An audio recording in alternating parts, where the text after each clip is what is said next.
Salut la team Lionceau, bienvenue chez moi.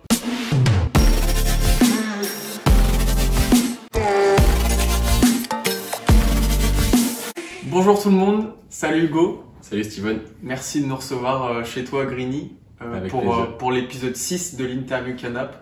On va retracer un peu ton parcours depuis que tu arrives à Lionceau. On va parler de cette saison et on va parler aussi de ton avenir. T'es prêt? Pas de soucis, je suis prêt à répondre à tout. On commence toujours par le petit CV de l'invité, nom, prénom et âge.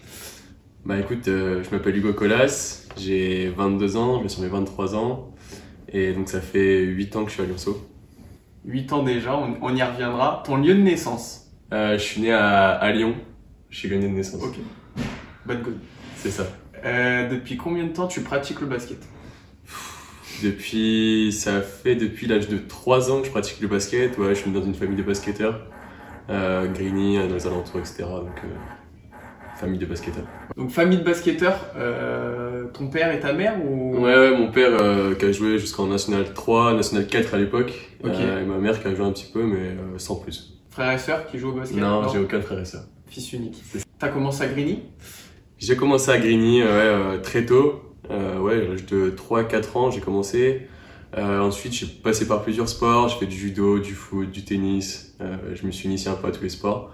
Mais bon, je suis revenu au basket jusqu'à l'âge de 13 ans. Ensuite, je suis parti à Meyzieux, où j'ai fait 2 ans. 13 régions, on a été champion groupe B. D'accord. Ensuite, je suis parti donc à Lionceau. À l'époque, ça s'appelait Union Basket Sud Lyonnais. Il y avait une entente avec Beaumarchais et Tassin. Et ensuite, il y a eu Lionceau. Et petit à petit, j'ai fait mes classes. 15 France, 17 régions, 18 France. J'ai fait de la R1, donc la prénat. Ensuite de la N3, N2. C'est par tous les niveaux. Et N1, voilà, exactement. Et à côté de ça, ton parcours scolaire?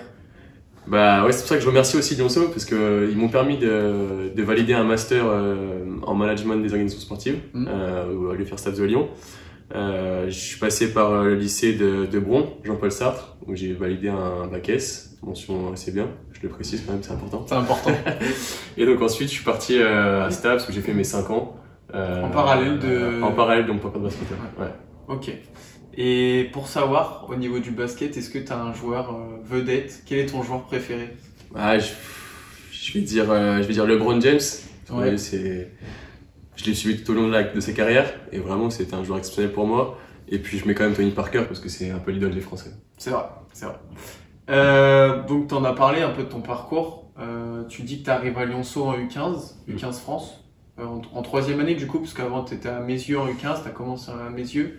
Deuxième année, ouais. Deuxième année. J'ai fait ma première année U15 région à Meyzieux et ensuite je suis arrivé en U15 France à Lionceau avec Laurent Leclerc.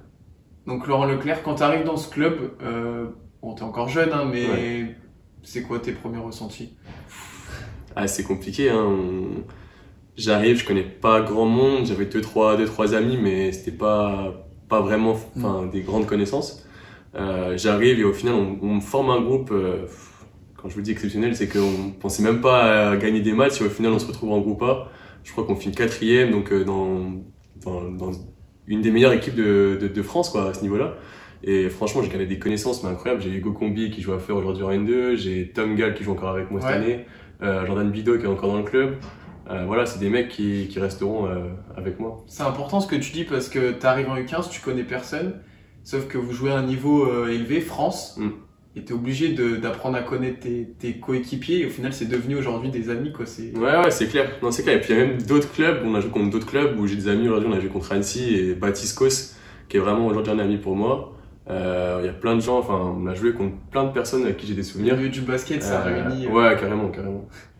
Et après, je pense qu'on pourra faire le parallèle plus tard avec cette année aussi. Oui, forcément. Ouais. T'as dû revoir des joueurs c'est ça. Étant jeune. Derrière ça, U18 France. Tu continues sur les. Je suis même passé par la case du 17 régions en première année, parce que j'avais pas un grand gabarit et je pense qu'en U18 France. Toujours joué poste 1? Toujours. J'ai toujours joué poste 1 et puis ensuite. Les 17 régions, c'est l'apprentissage un petit peu du niveau et ensuite avec Jordan Bernard et Mathias Monca, je suis arrivé à aller en 18 France et franchement là aussi c'était un gros niveau. On n'a pas eu forcément des gros résultats, mais pareil, un groupe de potes à chaque fois et ça a bien marché. Et derrière, tu décroches tout de suite un poste en N3 ou non, tu passes par la R1? À la dernière année 18, on a un blessé en N2 et donc c'est à cette époque-là que Pierre-Olivier Croizat m'appelle pour que je puisse faire le 9e joueur, je crois, et pallier à la blessure de Sama à l'époque. J'arrive comme ça dans un monde où je connais des seniors, National 2, ouais, c'est une opportunité de fou et je grappille quelques minutes. L'année d'après, je fais de la R1 et de la N3, il me semble. Et après, voilà, j'arrive à aller en N2 et cette année, j'arrive à aller en N1. Donc, franchement, je suis fier de mon parcours. Ouais, petit à petit, t'as su ton petit chemin. Et tu parlais de Laurent Leclerc, Jordan Bernard. Parmi tous ces coachs, parce que c'est des grands noms, même POC, c'est qui t'a le plus marqué, qui t'a le plus fait grandir?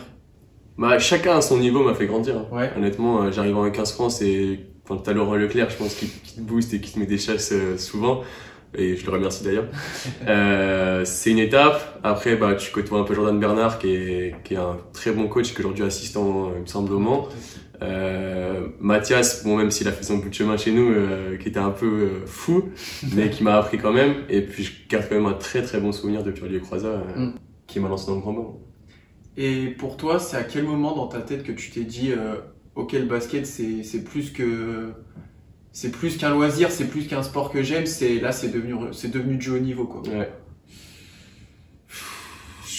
J'ai pas un moment spécifique à dire et je pense que c'est vraiment cette année que j'ai appris à être professionnel. Comme tu l'as dit avant, j'ai eu mon parcours de basketteur en parallèle et c'est vraiment que cette année où j'ai fait que du basket. Donc c'est vraiment cette année où j'ai pris goût vraiment à être basketteur professionnel. Et du coup, cette année, donc on va en parler, t'apprends que tu restes au club en juillet. Ouais. Comment tu t'es préparé à ça? C'était un championnat que tu connaissais pas, un nouveau groupe, un nouveau coach, tout nouveau. C'est une expérience, vraiment, j'ai appréhendé ça, on va dire, avec de bonnes façons parce que j'arrive, je connais quelques joueurs parce qu'on a des joueurs de N2 avec qui j'étais. Notamment Kevin, Joss Rose, Bastien, Théo Vial, et puis des gros noms qui arrivent. Quand tu sais que Marc Popelin il arrive, Michael Crayon qui était la meilleure évaluation de tour l'année dernière qui monte en Pro B, tu te dis ouais, faut être prêt en fait, faut vraiment être prêt. Je me suis bien préparé l'été, j'arrive, je fais plutôt une bonne prépa. Puis je pense qu'on parle pas assez du coach aussi. Ça a été vraiment une découverte avec moi de rigueur, de travail en fait. Avec lui, il y avait rien qui était fait au hasard. On voyait vraiment que tout était préparé et que voilà, si tu loupais un truc, forcément tu étais mis de côté un petit peu. Et au final, on apprend à travailler ensemble et c'est ce qui fait qu'aujourd'hui on a eu je vais le dire, un putain de groupe. Parce que c'est la vérité et qu'aujourd'hui, on va garder des souvenirs jusqu'à longtemps, quoi. Ouais. Mais c'est là que tu as découvert l'exigence du monde pro qui est très dur. Exactement. On en parlait un petit peu avec les joueurs et c'est vrai que Mott, on peut le classer dans les coachs qui sont les plus rigoureux de la division. Ouais. Et personnellement, du coup, toi, comment tu as vécu ta saison sportive? En dents de scie, je veux dire. Petit à petit, parce que je fais une bonne prépa, j'arrive prêt. Début de saison, je fais les 3 premiers matchs et puis ensuite je suis un peu relégué sur le banc par rapport à une performance. Donc là, il faut se remettre un peu au travail. C'est dur de pas chuter. Et puis petit à petit, je me suis remis au travail. J'ai réussi à grappiller un peu des minutes. Et surtout quand Marco il se blesse en fin de première phase, où je fais les 3 derniers matchs de la première phase et j'arrive à me libérer en fait, à jouer. Ensuite, la deuxième phase est beaucoup plus dure pour nous parce qu'on fait 9 défaites d'affilée quand même. Là, c'est collectivement que... et on rencontre des grosses écuries. Et puis au final, on est qualifié en play-off. On gagne les 2 derniers matchs, on gagne les matchs chez nous qu'il faut, et après on va à Caen, on est beaucoup diminué, et ça veut rien dire, mais Caen est supérieur à nous. Ouais.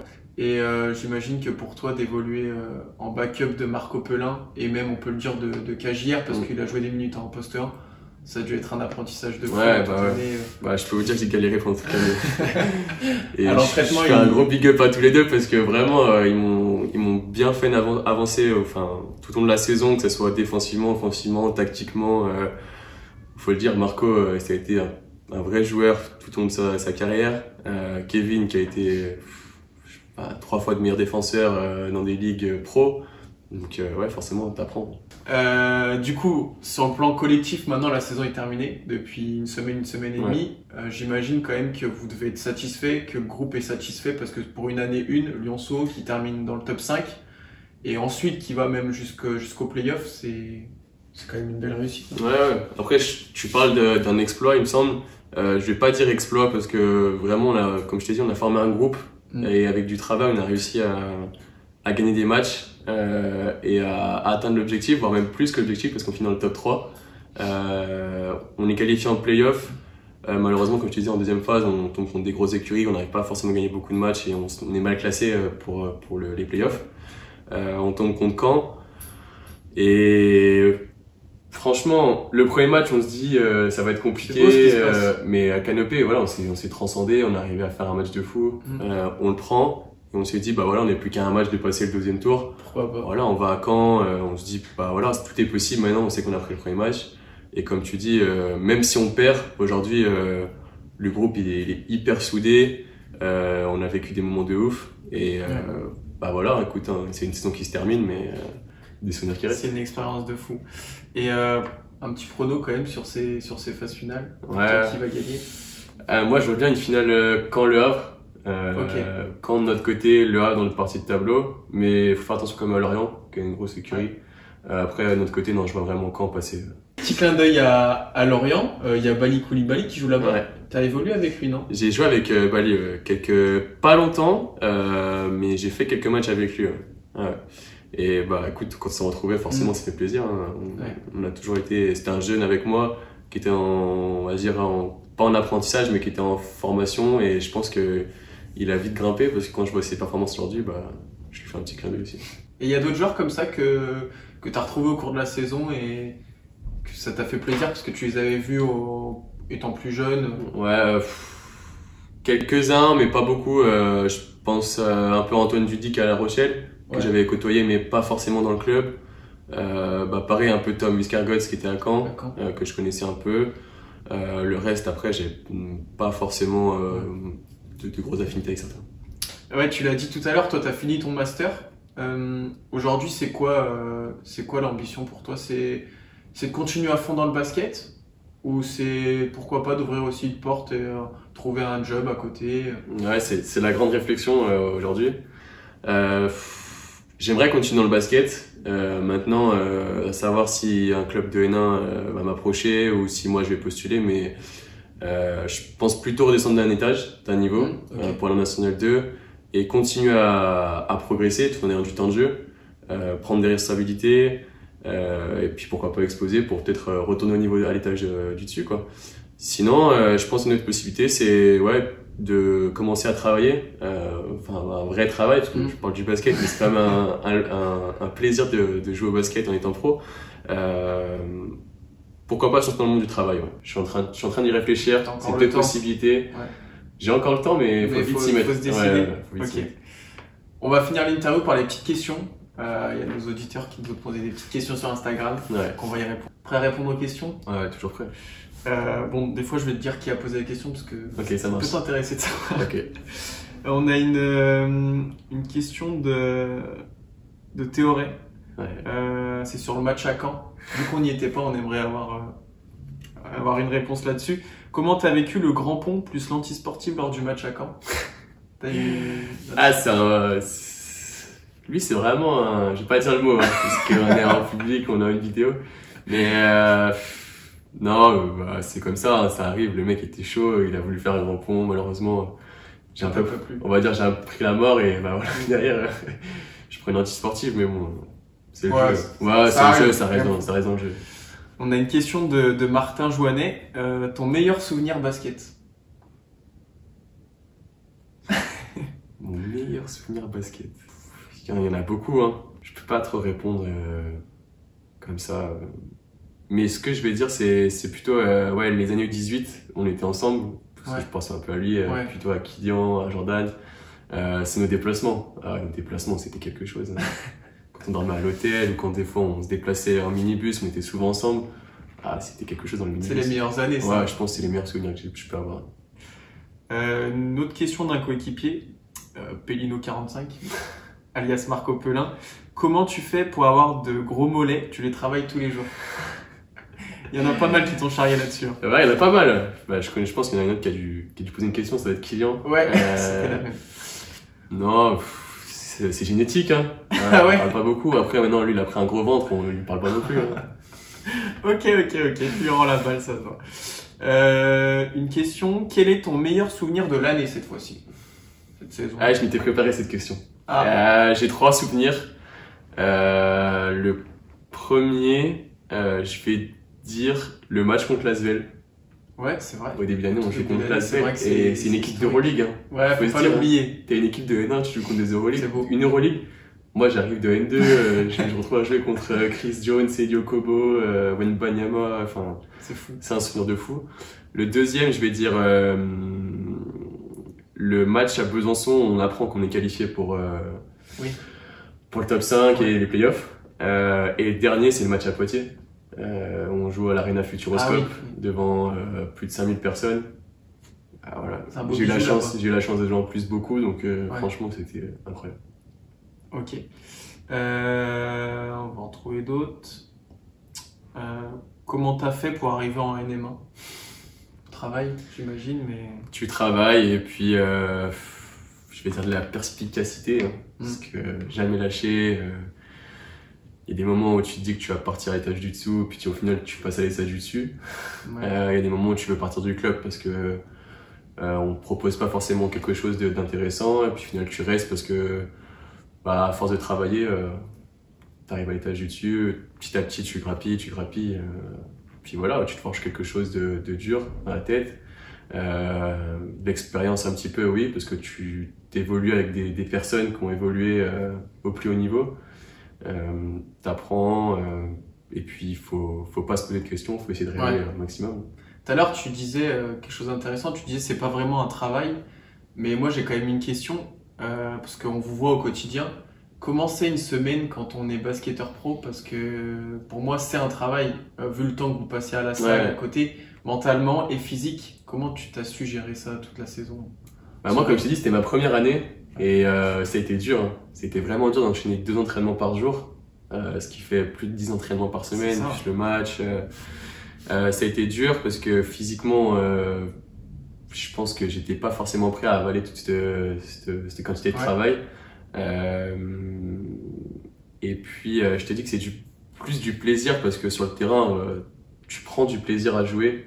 Et puis professionnellement, tu te dis qu'il faut que tu travailles pour essayer d'être le meilleur sur le terrain. Donc oui, c'est du plaisir, c'est aussi un travail, mais il faut savoir lier les deux dans tout ce qui est travail physique, travail technique, travail tactique, voilà, pas mal de choses quoi.